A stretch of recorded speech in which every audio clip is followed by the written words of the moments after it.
What's going on, guys? Steve Pulaski here, coming back with another review, this time of The Great Gatsby. And wow, look how I look right now. New color shirt, new haircut. Man, it's funny what a week does.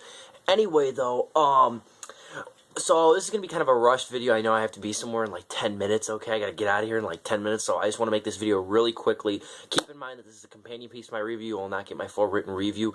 In order to get it, you go to the link below, but it's not going to be on my website. It's going to be on Influx magazine, okay? I told you guys in a couple videos past that I got this new deal with this online magazine. And a lot of my new releases, my reviews of new releases will be on that site from now on. Sorry, camera's a little messed up, so I had no time to set this up right now. Sorry about that. Anyway, so yeah, Influx Magazine, check the link down below. Very excited for this. Anyway, though, and when you go to Influx Magazine, you also see hopefully see the video in the corner as well, this one. Anyway, though, so, Great Gatsby, though. I read the book. I read it this year in school. I'm a junior in high school, so I already read it. I read it a couple months ago, actually. It's one of the 4 books we've read this year. I love The Great Gatsby. I thought it was a terrific book. It was hard to get into. It's a hard read, but it's a very rewarding read to begin with. It's a very interesting book, and it's got a lot of good subversive themes, for at the time subversive, about the American dream, about the lavish lifestyle, about romantic relationships versus obsessive relationships. So I liked the book, okay? It had a lot of good use of color. It was a like I said, very interesting book. Had some really interesting thought out characters. The movie, I'm going to go and say right now, is a great film, okay? I'm in the minority. I know I was reading a ton of hate for this online. Baz Luhrmann, just to say one thing, a lot of people are divided on Baz Luhrmann, okay? For one, I haven't seen Strictly Ballroom, and I haven't seen Moulin Rouge, okay?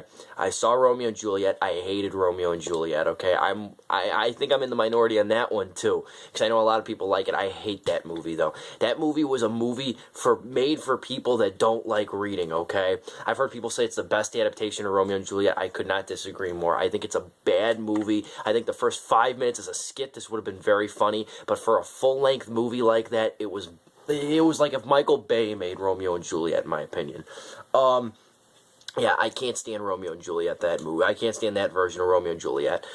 But The Great Gatsby, though, like I say, it's basically it's hard to explain. Like, the trailers did a pretty good job of illustrating what it was about, but I still think that if you haven't read this book, you're going to be kind of lost on what the whole idea is.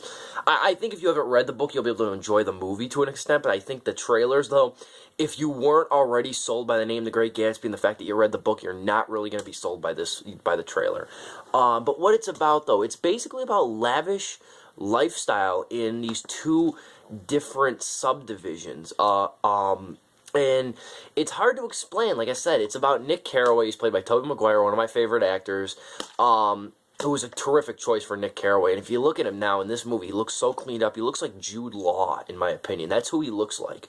But, you know, Jude Law from Sherlock Holmes and Gattaca.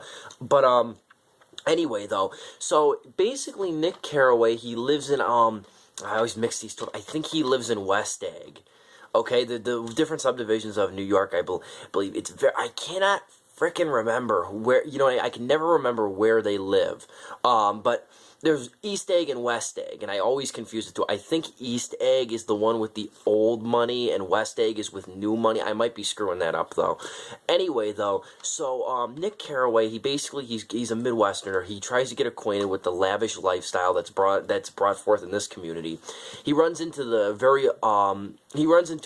his friend Tom Buchanan, who's married to his cousin Daisy Buchanan. Tom Buchanan's played by Joel Egerton, where Daisy Buchanan's played by Carey Mulligan, who's an amazing talent here. She was great in the movie Shame. Gotta see the movie Shame just for her. And Michael Fassbender, of course, she's amazing. But anyway, so what winds up happening, though, is the title character is Jay Gatsby, okay? He's played by Leonardo DiCaprio, who couldn't have been a better role. And they're basically, Gatsby is known in the community for throwing these very lavish parties, these enormous spectacles. I think walking in during the first party scene when Nick Carraway walks in, he describes it as a kaleidoscopic carnival, which is, I haven't heard of a better description since. But anyway, though, so that's what the movie's about, though. It's about them trying to discover Jay Gatsby, and then he reconnects with Daisy, who is his long-lost love, or whatever it was. He lost contact with her when he went to war, and that's what the movie's about, though. It's a hard thing to describe, but I think I hopefully got it. Anyway, though, I like this movie a lot. I love the texture to it. I love the attention to detail. It's exquisite. These parties, the party scenes are enormous, and just the way their scope and their visual technique. This is probably the most accomplished I've seen Baz Luhrmann. I've only had 2 movies to see from him though, but this is probably Baz Luhrmann, in my opinion, at his most accomplished. Okay, I think that it was a very well thought out movie. There's a lot of great instances of character in it too that I like a lot. For example, I like the scene when they're going to when it's a very hot day, and that's even there's a lot of symbolism in this movie with color, with descriptions of how the tone is in the days. When all of them are in this I can't remember what it is though. They're all in, I think one of them's one of their houses, and like they're just, and it's a hot day. They got fans all running, like ice is out everywhere, and like Tom Buchanan and Jay Gatsby are arguing about Daisy and who Daisy loves and everything, and they never really give her time to speak, which is unique too, that I like. But there's some very great instances of boiling tension in this movie that really work well to the film's kind. This another thing too. This movie could not be better cast at all. This is probably one of the best casts I've seen this year thus far. I love Tobey Maguire. I love Leo DiCaprio. I like Carey Mulligan. I like Joel Edgerton. I've only seen him in a couple things. I believe he was in Zero Dark 32, which I liked. And then Elizabeth Debicki, I think her name is Debicki. Elizabeth Debicki, she plays Jordan Baker, who is Nick Carraway's love interest in the movie. And the thing about Elizabeth Debicki is this is her first movie, I believe, and it's like this is a big role for her, and she plays it perfectly. And I think Isla Fisher is, unless I'm confusing, sorry guys, I'm a little rushed here. I think Isla Fisher plays Myrtle, Tom Buchanan's girl he keeps on the side. See, and that's another thing too. I believe if you haven't read the book, you're not really gonna understand a lot of these instances, like when I'm explaining them, because there's so many different like love triangles and relationships going on. But it is a very good movie. Okay, I liked a lot of it. The only complaint that I have, and it's not that the film is like excessive in a way. I like the excess in this movie. Okay.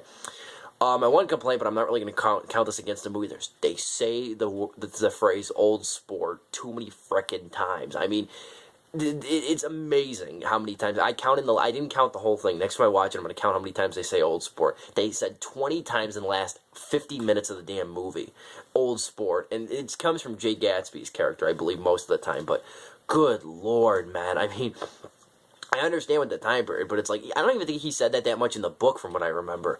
But and then my one complaint, which I was gonna say it's a major complaint, it's a notable complaint, is that there is way too much of a reliance on anachronistic music, which is like music that's not akin to the time period. That annoyed me the most, because it's very odd, because you're seeing old-fashioned cars, you're seeing an old-fashioned cityscape, and you're seeing a lot of old-fashioned outfits, and then you're hearing Jay-Z in the background. You know what I mean? It's not a bad soundtrack by any means necessary, but I really don't like how they threw in this music, because they don't replicate the jazz era. It's like they want to like Baz Luhrmann, the director and writer, wants to replicate it, and then he doesn't. He wants to keep the music in, because it's like it's just a very weird kind of like a weird like time period contradiction. That was my main complaint with it. But out of 4 stars, I'm gonna give it a 3.5. Okay, I thought about 3, then I went to 3.5, because this is a hard movie to make. It's been done numerous times. I saw the version with Paul Rudd. I saw most of that one. Didn't care for that one. This one really got it right, though. Okay, in terms of style, tone, substance, and character, this got it right. This is the Great Gatsby movie to see. Next week, I don't know what I'm reviewing yet. There's numerous movies I want to see. I'm going to leave it up in the air. It's looking like I'm going to review Peoples, which I don't really want to, but I will. It can't be that bad. But, yeah, I'd like to see the movie Stories We Tell, which is a documentary that might come out, and then I'd like to see The Iceman with Michael Shannon, of course, but I don't know if that's going to come out. Anyway, though, guys, thank you guys for watching and for subscribing, and I'll try and update you on Twitter or Facebook what I'm going to see in the next couple days. Thanks, guys. Definitely see The Great Gatsby. Bye.